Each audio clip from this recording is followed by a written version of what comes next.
on her first visit to Iowa there as a Senate candidate or as a presidential candidate. And you think, is she peaking too early or not? I don't know if I'd say that she's peaking too early. Okay. It is early because there's so much to come. But I think that what we're seeing is a real enthusiasm around her candidacy, and that's something that can't be underscored. And, you know, the truth is that she's got fire right now, right? Mm-hmm. She is really enlivening people. I think people want to see diversity. They want to see, like, what this black woman has to say. And she's, you know, talking tough in ways that I think reach a lot of people, but she's also appealing to a certain base. And so she's got a broad kind of amount of support going right now, so it's interesting to see her perform in Iowa. It has been interesting to see the reaction to her in Iowa, and I should mention when she was in New Hampshire as well for her first time, Jill, the lines were around the block in sub-freezing temperatures out there. Yes, in the snow as well. You do kind of get a sense, many people think, as if this is sort of a movement, sort of like Obama-esque, at least for Kamala, Jill.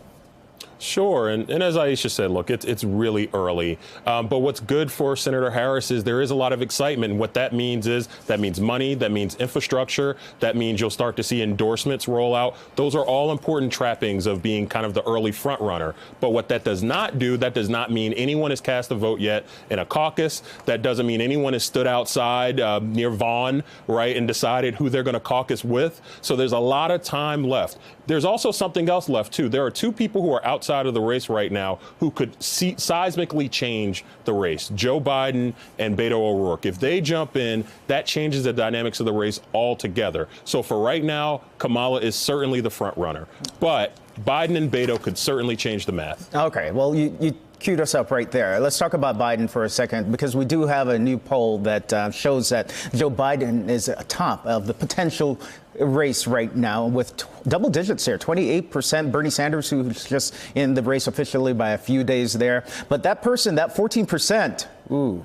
Who is that person? That's kind of interesting. So, Sophia, you take a look at that and you hear that Beto O'Rourke is down there at 6%, and Beto is saying that he might jump into the race this week, possibly by the end of February, he has promised. If we're talking a year from now, how is that looking differently? That, at least that polling there.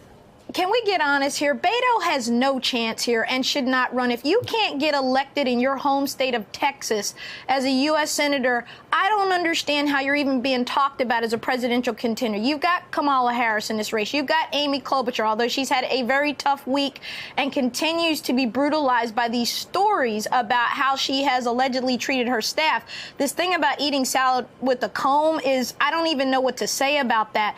But I think back to your question of Joe Biden, I think this is his if he wants it, meaning he's former vice president. He's got 100% name ID. He can raise the money. I'm assuming President Obama would get in and be supportive of his candidacy if he wanted it. I continue to think Biden is the guy to watch, but I think we would all agree if he doesn't get in soon, Kamala, Bernie Sanders is now in this race, Amy, Elizabeth Warren, and others, they're sucking up the money and putting together the campaign staff and the infrastructure, and they're getting known. So, yes, I think Kamala Harris, my sorority sister, I'm a little biased, I'll be honest. I think that she is the front runner here right now, which is astounding, America. A black woman is the front runner for president of the United States on the Democrat side. I think that's a pretty big headline that we really haven't dissected yet. Sophia, I understand that, Sophia, but just a quick point.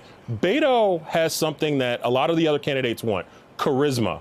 And he showed that he could build a machine in Texas to combat Ted Cruz. But that's Texas. That is not America, and I do not think. Texas. I think that's Texas. Texas and is America. That's Texas, and it's Republican. Beto did get more votes than any other Democrat has but he in lost. office there in Texas. He lost.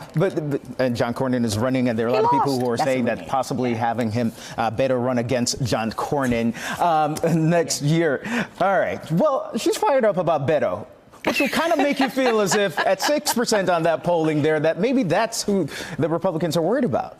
No, I think that, look, Donald Trump is constantly coming after Elizabeth Warren, and it's not because he's not worried about her. I mean, there's a reason why he attacks her over and over. I think that here's the thing. At the end of the day, it is really early, and these candidates are going to have to come out and say what they stand for in addition to who they stand against. That's what we're going to start to see map out in terms of people racing to the base, really talking about racial inequality, really talking about gender inequality, talking about their policy platforms and issues. I don't know what's going to happen when you put Joe Biden on the stage to actually have a real in-depth conversation around intersectional issues. I don't know how he's going to show up. I don't know that the base is going to show up for him. But I think that right now Kamala is the fire.